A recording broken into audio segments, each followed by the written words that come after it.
WhatsApp viral হৈছিলে। চ' সেইটো regarding কথা পাতিবলৈ মোক মাতিছিলে। মই যিখিনি লাগে মই তাতে মেক্সিমাম স্ক্ৰীণশ্বটটো দিয়ে দিছিলোঁ, তথাপি 2-এটা মেছেজ তাতে ৰৈ গৈছিল। ত' সেই মেছেজখিনি তেওঁলোকে ল'লে, গোটেইখিনি ডাটাখিনি মই দি দিলোঁ, তেওঁলোকক শ্বেয়াৰ কৰিছোঁ। কাৰণ দাদাৰ জাষ্টিছৰ কাৰণে এইখিনি আমি দিবই লাগিব।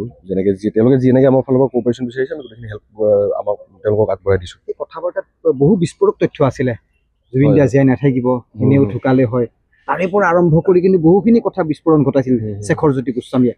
সেইটো এতিয়া মানে অসমবাসী মানি লোৱা নাই সেইবোৰ কথা আজিও। হয় সেইটোৱে আচলতে পৰা গম পাইছিল, কিয় পানীত যোৱাৰ পৰা বাধা দিয়া নাছিল?